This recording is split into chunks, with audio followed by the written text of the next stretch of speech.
Welcome to the Builders of Authority podcast, a show committed to helping you build authority for your brand. In the realm of business and personal branding, authority stands as a cornerstone.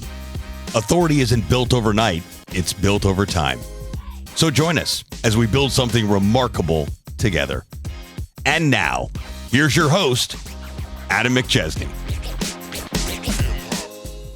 Welcome back, everyone, to another episode of the Builders Authority podcast. Our title sponsor for the show is Go High Level, also known as GHL. GHL is the first ever all-in-one platform that gives you the tools, support, and resources you need to succeed and crush your marketing goals. Personally, I've used this software since 2020. It's been a game changer for my business and our clients. If you are looking to level up your CRM and marketing game, then this is the platform to use. You can find a link for a free and extended 30-day trial with tons of Builders of Authority bonuses in the show notes. So take advantage of the opportunity to adopt the amazing software and grow your business.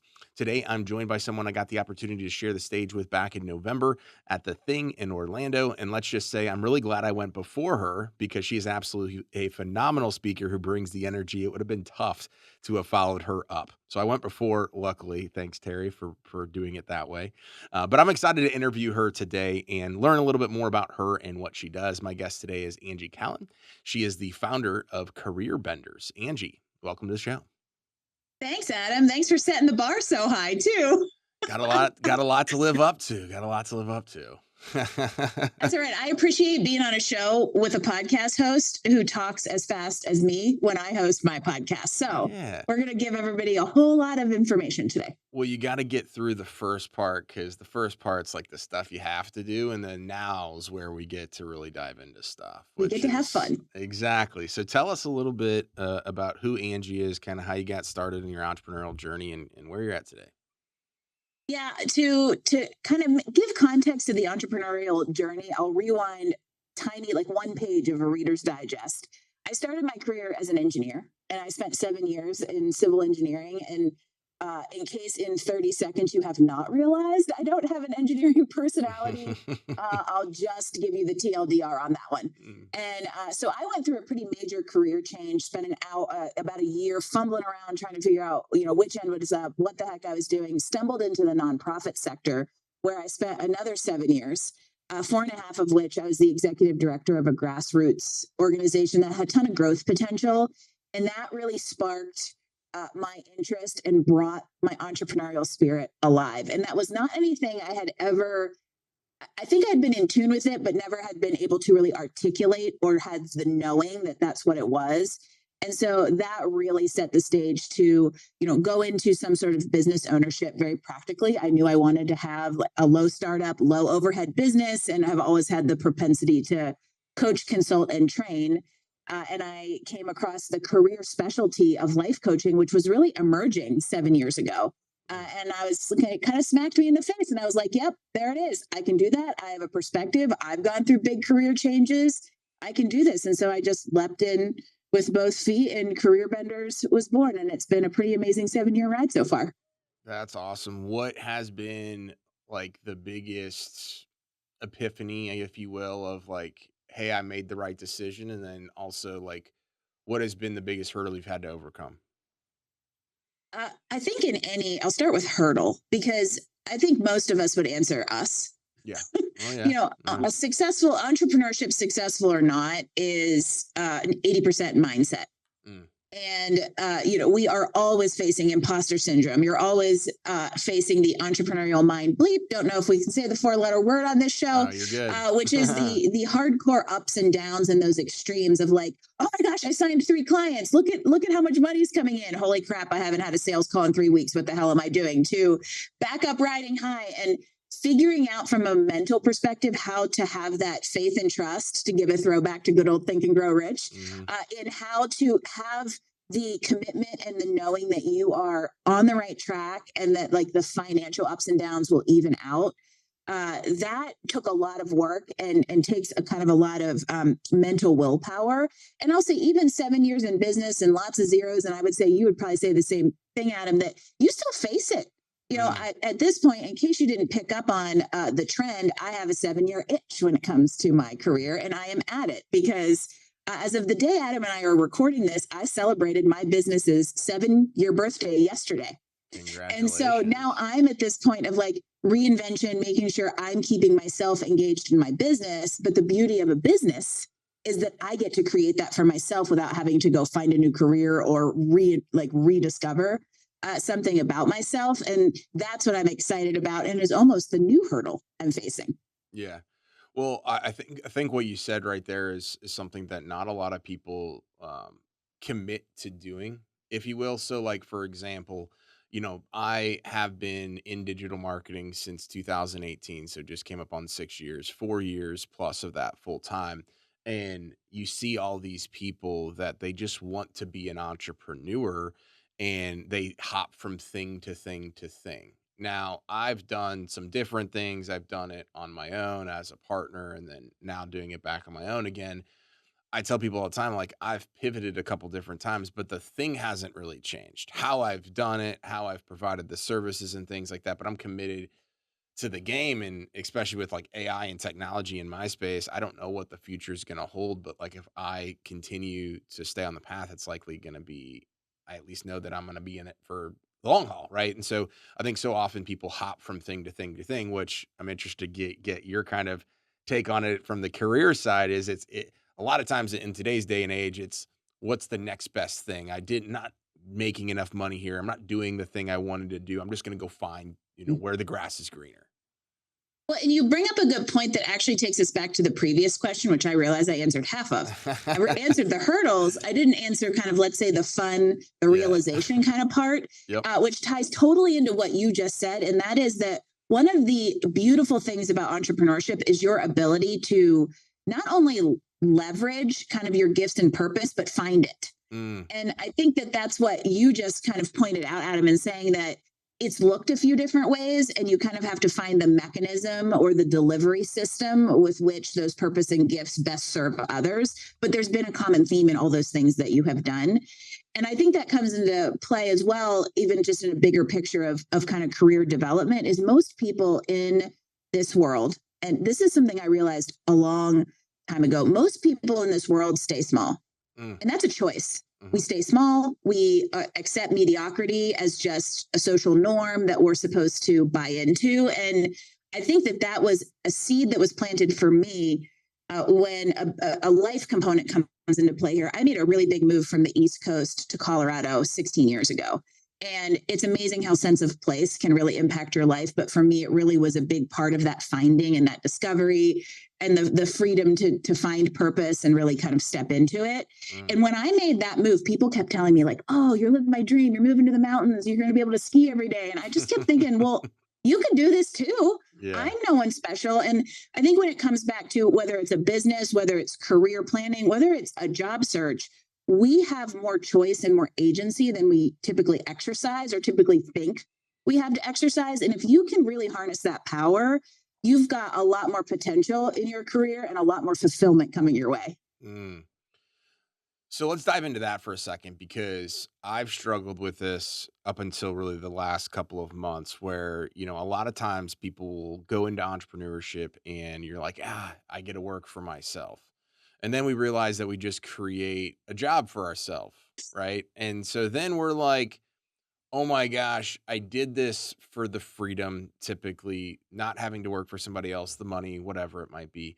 And then we find ourselves in this rat race of, oh my gosh, I'm down this rabbit hole years down the line and I have no freedom. Talk to us about what you've kind of dealt with in regards to that. Yeah. It's 100% true, and it's tricky. It's a tricky conversation because I think that there can be a misconception, and I'm going to speak in generalities here. I think there can be a misconception that entrepreneurship is the easier path. Yeah. And it isn't. It's different. I tell clients all the time when they're sitting here thinking, do I start my own thing or do I find a job? I'm like, neither one is better or worse than the other. They're different. And I find you tend to be wired one way or the other. Yeah.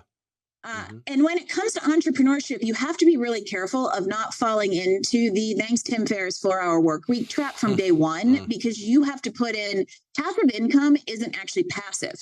You had to put in some sort of action in order to realize the passivity of something that took time, energy, knowledge, and, ideation to create and scale to the point of passive. And that's where you have to go into this with realistic expectations of what you have to put in order to then get out. Now, that said, you can go overboard, and I went overboard because I am kind of an intense person.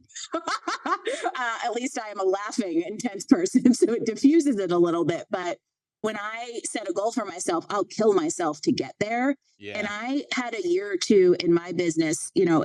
I've evolved. So I haven't maybe pivoted as much as it sounds like you have, but I've evolved. But it has that same kind of theme of like there's still a thread. But there were a few years when I was really in build mode, and the pandemic converged and brought career coaching into the forefront. That I had a growing business that I was already thinking, I'm getting kind of busy, and it went boom overnight. And I found myself working 70, 80 hours a week. I was coaching 40 hours a week. I am a super high energy type A extrovert.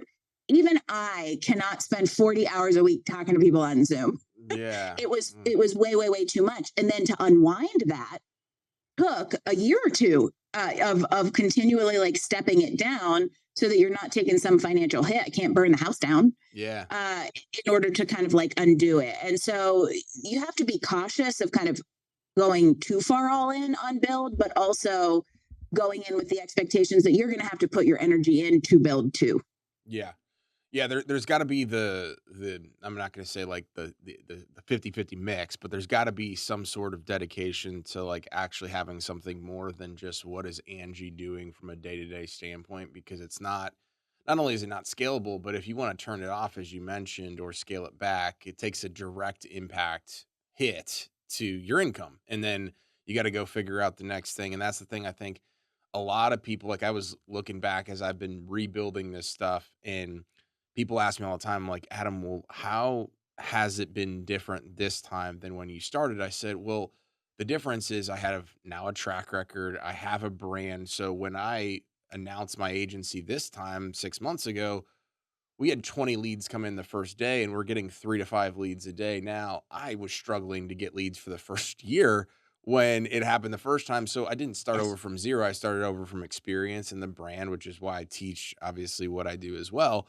But in that, we're growing at a pretty rapid race, and you almost go back to those days where you were a little bit less busy and you could work on some of those things, and you're like, wow, I wish for the moment I have right now, but now I'm Careful wishing what you I wish could go for. back there. Yeah, exactly. It'll come But true. it's a good point that to bring in the name of your show and business, you don't build authority overnight. And even though this endeavor picked up more quickly, it was a foundation that you built in previous endeavors, learning experience from failed, or let's just call them learning experiences that you brought that can help create a stronger foundation for faster movement. And it's funny you bring that up. I just launched a new brand as well, and it's a sister brand. So Career Benders, which has been known for boutique one-on-one high-level career coaching for 7 years, is not going anywhere. But now it has a sister brand that's focused on training the trainer, coaching. And it's the same thing of like, you have that reputation that helps you kind of release those things. But in the early days, when you're a solopreneur and you have to kind of wear all those hats at once, you really have to make sure you don't overdo it, but also don't have those ridiculous expectations that you alone are going to be an overnight success. We've all heard those quotes, right? It took me 10 years to be an overnight success, or whatever it is. So. Yes, exactly. So let's shift the conversation here a little bit. How have you built your brand, and what are some things that you do to get more of your ideal clients? Yeah. And, I think I can answer that question so much better now because I have the hindsight to know the one thing I didn't realize I was doing. And Adam, this isn't going to surprise you because you heard what I talked about at the thing. My favorite word is authenticity. Yeah. And what I realized I was doing was just being me. Yeah. And I didn't, when I started my business, I didn't, and I don't know that I would recommend the following, everybody. However, I didn't go out and do a competitor analysis. I didn't go out and say, hey, who's doing what and how are they doing it? And sometimes I recommend people do that now when I help them start businesses, because it can help you confirm that there's a market and get inspiration. I didn't do any of that. I just thought, okay, I got a perspective. I'm going to just throw this out there and see what happens. And so I built my business and related to people and even coached people in the only way I knew how. And it ended up becoming so intimately me that people can't help but engage. And that feels a very egotistical thing to say, but I'm not saying it's because it was Angie. It was because I, as a business builder and as a service professional in a relational type business, didn't know how to do this without just relating to people the way I naturally do. And that ended up being the number one marketing strategy I ever could have deployed in my business without knowing it. Yeah.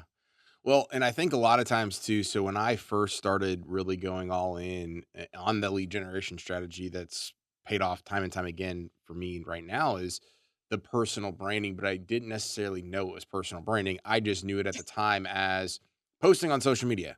And when I would start to post more on social media, it then started to take weight and provide value and do all those different things. But so often, right, we don't even realize that we're building a brand or not building a brand. Or if we're building a brand, we don't realize that we're building the brand in the wrong way. And so that's one aspect I would be intrigued to get your thoughts is what are some things that you've learned about building a brand or trying to grow your business that you're like, I maybe shouldn't have done that? And some of these happened. So even though I unlocked a great little piece of marketing magic without knowing it, I was doing a whole lot of stuff wrong. I didn't pay attention to social media for a long time and kind of let that fall by the wayside. And I know I would have stronger assets there even today if I had. I really took an in-person approach to this. I just went out and networked my ass off because I love people, and I knew that that could help me get a ball rolling. Yep. And both waited on the social game, and then once I was in it, didn't have a strategy. Right, posting every day isn't necessarily a strategy. But here's the bigger things I learned is that it took me several months to figure out who I was serving and what I was giving them. And so it kind of comes back, and it's going to sound super, super cliche. I didn't know my niche. And if you don't know your niche, no matter how much posting or authenticity you bring to it, you can't speak to them because you're kind of shouting into the void and trying to be everything to everyone. And we know what happens when you attempt to do that. You become nothing to no one. Yep. And so I think that took a little bit to realize, like, okay, I need to focus on a specific group of people so that I can be in the places they are. I can design offerings that align with them, and I can message those offerings in a way that align with pain points. So in other words, it took me a little while to understand what kind of solution I was and who that solution was for. And that definitely cost me several months of runaround. Yeah. And I think that's one thing too, is in the beginning as well, you're like, oh my gosh, I don't know who my ideal client is. I just need to pay the bills and I need customers. So you're like, I'll take anybody and everybody. And then all of a sudden you're like, wow, I shouldn't have taken that person. I shouldn't have taken the person. I should have charged this person a lot more. And then all of a sudden, like, it can be very frustrating because you then just go do it. But I have found is that the quicker that you cut that off and you set the new standard or the new line in the sand is the quicker you're going to get to that next base camp. I have this time around, other than the exception of like one or two people that we've taken on where we're like, we should have charged more. This time it's not like, oh my gosh, this person's calling. I just don't want to answer the phone. Yep. And that's where I think a lot of people get it wrong too, is not everybody is your client and it's okay to say no. So how have you tried to like reset that standard or set the standard, and how powerful has been saying no to the wrong opportunities and to the wrong clients? It is the scariest thing you'll ever do. I'm going to tell you right now. The first time you say no to someone who's willing to give you money, they will want to give you their money more. Just going to throw that one out there. Yeah. People don't really like being rejected, even if you do it in the most loving, kind way possible.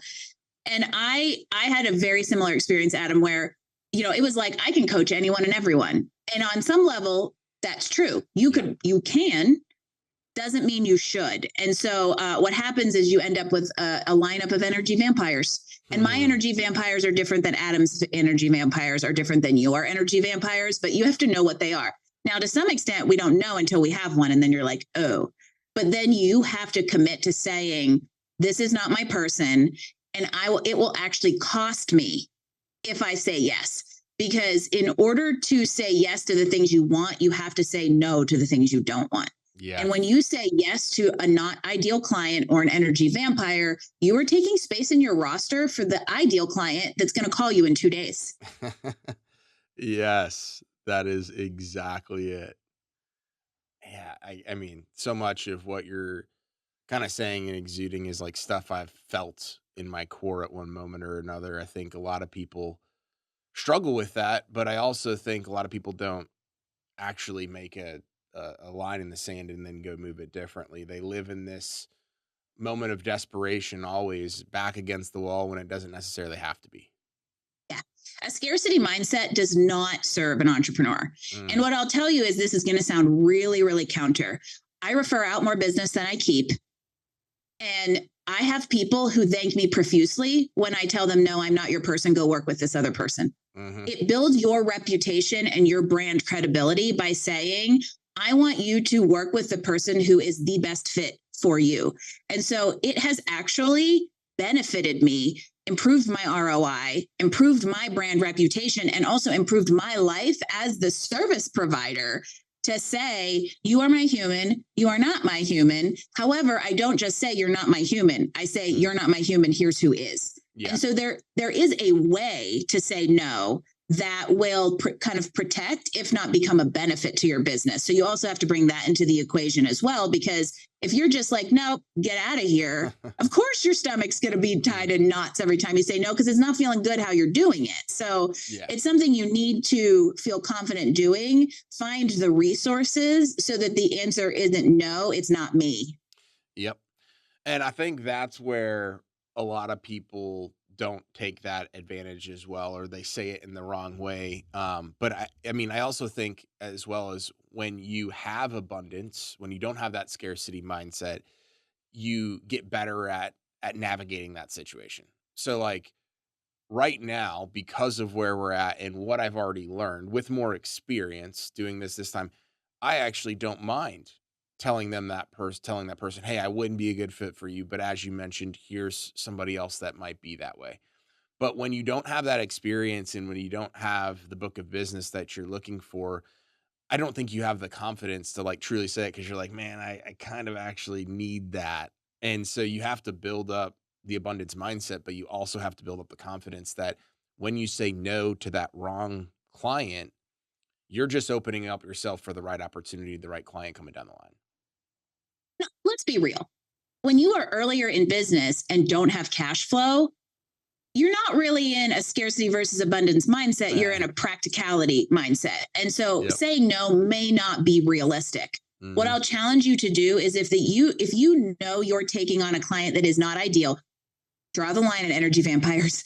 But if you're taking on a client that you're like, this is really not my, my ICP, my ideal client profile, I'm going to say yes to this one because I know I need this from a financial, stability standpoint. However, I'm going to do a 1-for-1. My next client, if who walks in the door is not ideal, that one I'm going to pass on so that I can make sure I'm at least making space for some of the ideals, because then you can start trading out. Once you finish a scope with a not ideal, you can replace that with an ideal. But if all you do is have not ideal because you say yes to all of them because you need the money, you're never going to be in that situation of transition. And so that's a way to kind of maybe ease into it or transition if you're finding yourself in this space right now. Yeah, absolutely. Obviously you have your own podcast. I met you at a speaking event, going to events and all that stuff. What has building your brand with the podcast, being a guest on podcast, speaking on stage, how has that also grown your company? Oh, well, how most people are afraid of death and afraid of public speaking. Yeah. I don't think about death because I know exactly where I'm going, and I freaking love getting on a stage and opining. However, don't ever ask me to pretend or do improv, because if we go back to the fact that my favorite word is authenticity, I just love being on a stage and talking talking about what I know about. Yeah. And I'm going to actually answer the podcast question first, because it's funny. I just interviewed our friend Sebastian Rusk the other day. And so he and I were really talking about the whole podcast game. My podcast is called No More Mondays. And the whole idea is to help you ditch the Sunday blues, right? Stop losing a whole weekend day because you're dreading Mondays. improve your career station. And, I started out with the idea of wanting to bring career stories to people so that they could be inspired to know that there are people out there not living the mediocre life.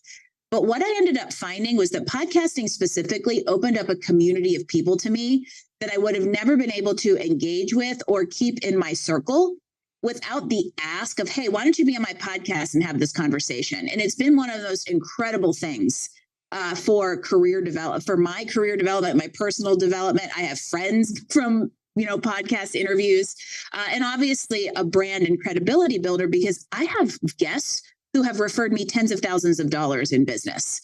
I have podcast guests and the visibility of podcasts that have linked to like in real stages and events and things like that. So if you're not a public speaker, you don't necessarily have to be. However, you can only impact so many people if you keep yourself quiet. Yeah. And so from a brand building perspective, being loud has benefited me. Well, I think what you basically said is it allows, especially for somebody that is authentic like yourself, it allows for you to do that in a one-to-many fashion and continue to double down and build on the relationships that you have, so more people can know who Angie is before they actually meet or need Angie. And that's the thing where, like, I had somebody literally reach out last night, husband and wife, tree service company, and they're like, Adam, we heard you on a podcast and we want to schedule a call with you. And I'm like, oh, awesome. What podcast was it? It was a podcast from 2021. So we're on literally almost 4 years. And so, like, you never know who's going to hear it when they need to hear it. And they're going to hear it. And then they're going to hear it, and it's like all going to click. And I'm like, I don't even remember what I talked about in 2021, much less what I talked about yesterday. But what business that's awesome. Did I have then? Yeah, exactly. But so I think that's the power. The credibility factor is huge. It helps with the know, like, trust. Mm-hmm. Because if people can listen to you, hear you, if you're on a video podcast and they can see you, there's a level of, I already kind of know her and I buy into her. So now the sales call becomes, a super easy conversion of more, how are we going to work together? Not if are we going to work together, because essentially you've been able to funnel them down the marketing funnel into decision-making instead of consideration, simply because you put yourself out there in a way that they could get to know you better, which I think is really fabulous.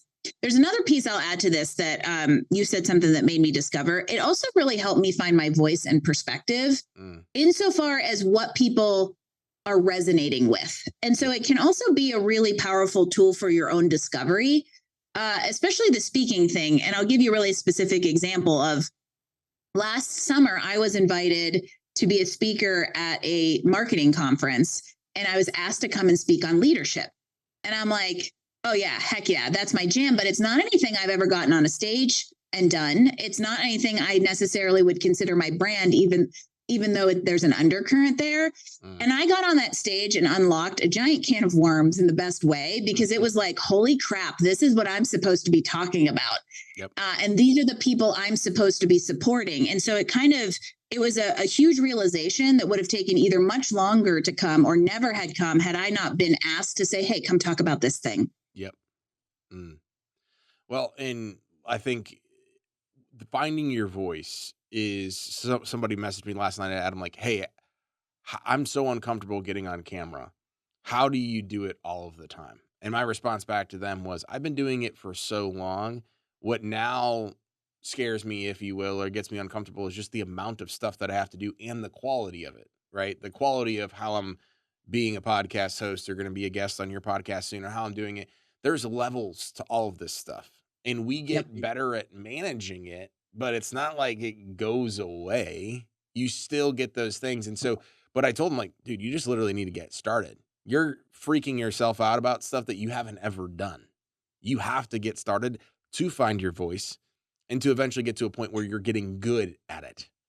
Yeah, don't put yourself through that pain twice. Yeah. Also, just as much as scarcity does not serve entrepreneurs, perfection is a disservice even more. Because it's funny because so many entrepreneurs have that high performing mentality that perfection tends to hitch a ride with, that it's very common to want to do something perfect, but A, there is no such thing.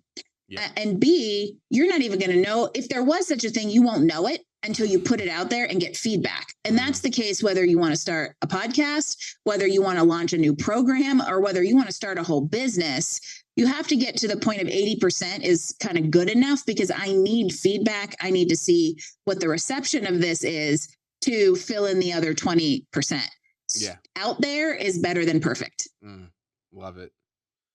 Angie, this has been incredible. What services, I know you mentioned the one-to-one coaching and some of the other stuff you added with the sister company, but just do a brief outline real quick as we wrap up the episode of all the different services that you offer. There's pretty much 3 pillars. So we still offer one-on-one boutique career coaching for all levels of professionals. And I have a network of very trusted, highly vetted people who support me in that if I am not the person who is going to serve it. The second pillar is supporting those service providers. And so training, professional development, and community for primarily other coaches, consultants, or let's say knowledge-based professionals. And then the third pillar is helping high performers really meet that next level. So executive coaching, leadership coaching, and team building, which kind of also encompasses the speaking stuff. So that's where I go into a boardroom and I'm full on me. I got to do it in France last month and it was super fun. Oh, that is so cool. Yeah. It's been awesome since we connected, just following everything that you have going on. And I'm looking forward to being a guest on your podcast soon and just continuing to support Angie's journey and everything that you do. So thank you so much for coming on. Where can people stay connected with you? We'll put all that stuff in the show notes. Yeah. LinkedIn is my go-to. That's where I spout off daily, and you can follow all of my antics about how you can have a thriving career, business, and an amazing life, and I show it. And then we're on all the socials at Career Benders. And then you can also find me at careerbenders.com and our new sister brand, themoderncoach.co. Love it. Well, Angie, thank you so much for coming on. This was an incredible episode and excited to get some feedback on this. Thank you so much. Likewise. Thank you so much for having me, Adam. Thank you again to our title sponsor, Go High Level. Without them, we aren't able to produce the quality of content or have amazing guests on like we did today with Angie. Check out a free and extended 30-day trial in the show notes. Make sure as well to leave us a 5-star review, making a big push for review, and it helps us move the needle. It helps more people like yourself get access to this incredible information. And remember, authority isn't built overnight. It's built over time. Thanks so much for tuning into this episode. We sure do appreciate it. If you haven't done so already, make sure you're subscribed to the show wherever you consume podcasts. This way you'll get notifications as new episodes become available. If you feel so inclined, please leave us a review. We sure do appreciate it. Until next time, friends.